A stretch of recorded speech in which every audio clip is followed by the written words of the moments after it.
And now, it's time for another Dice Tower review with Tom Vasel. Hi, I'm Melody and this is my dad, and today we're going to review Knox. Knox. Now what is Knox? It says here in the back, every evening Alphonse, Ramon, and Jack argue with one another who the most cunning trickster of the bunch is. Who will rain on the other's parade and score the most points? What kind of theme is in this game? Numbers. Yeah, there's no theme. There's just a number playing card game. Does that mean it's a bad game?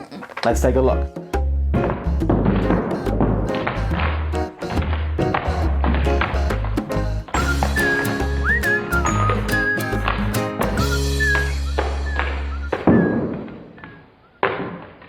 Knox is a card game that has cards that are numbered from 1 to 15.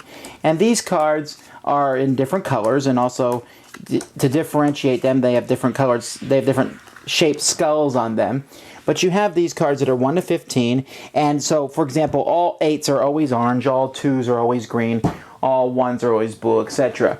Each player is going to be dealt a hand of 3 cards. And on your turn, you can play a card in front of you or in front of another player.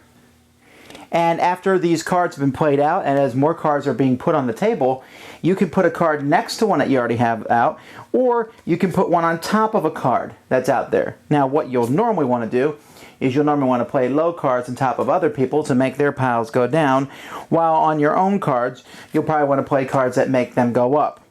And so players are going to continue to go around the table as they play different cards in front of them, but if at any time a player has played cards so that there is, let's show you, for example, if there's 2 cards that have the exact same number, so let's say someone plays an 11 right here, then the 2 piles that have the same number are immediately condensed into one pile. So you can essentially kill someone's pile by putting out the same number that's already there. Now, the game is going to, or the round is over when one person has 6 piles in front of them, or when the deck is completely gone. At that point, each person is going to score points that are equal to the top number in all their piles. So here are 20, 22, 27, 30, 41. However, if you do not have all 3 colors, you score nothing. So you want to make sure that you have all 3 colors on the board at the end of a round. You then go to the next round and you play the exact same thing. You keep going until someone gets 150 points. You can play a cutthroat variant where only the person who scores the most points gets any points at all. And that's basically the game. Once again, we seek with our expert, Melody. How good is this game? It's an okay game. It's fun and it looks cool, but it's an okay game.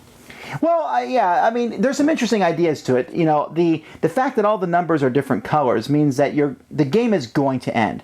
I was a little concerned at the beginning that people would just go back and forth putting numbers on each other's, but you can, as long as you get 3 different colors, you can make 6 piles, and people can combine them with one another. But, I mean, eventually the game's going to end, even if the deck runs out. Now, what about this game made it okay? Tell us something negative, something you didn't like. The attacking thing. I thought you liked attacking other people. I barely did. I was more focused on trying to get high points and trying to get 3 colors. Okay, well, no, and I understand that too. In fact, one of the problems with this game is kind of a gang up factor where you say, hey, Melody's about to win, hit her, and then and John, you should hit her too, and then Boobalooba, you should hit her too. And everyone goes around the table and hits Melody, and you can actually, if you're good, you can convince somebody else to attack the leader while you add more cards to yours. You're doing 2 things. You're adding good cards to your display and trying to ruin other people's. Yeah. Which one's more important? Get more points for yourself. Yeah, I think getting 3 colors is the most critical thing at all, because you get so caught up. Get 3 colors out, period. Because if you don't have 3 colors, no points for you. So it's a very light, inoffensive game. I like to talk about these games in terms of Uno. It's very similar kind of to Uno, where you draw cards. You do have decisions to play, but they're not very difficult ones. Do you like the artwork, the skulls? They're freaky. I don't know if they're that freaky. They're more silly than anything else. Well, the guy with the eye patch is freaky. Maybe.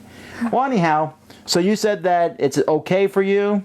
I think the same for me, but I don't know that I would knock it too much because I think for its genre, not for genre, but for the people who like this sort of style, these light card games, this would be one they enjoy. You just have to realize there's going to be a lot of in-your-face action, light in-your-face action, but it's there.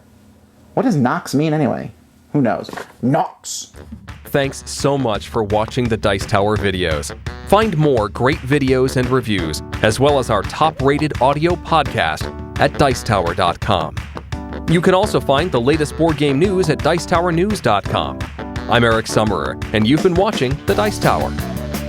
The Dice Tower is sponsored by Fun Again Games, the world's best game source.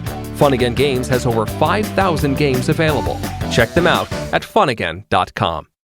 The door!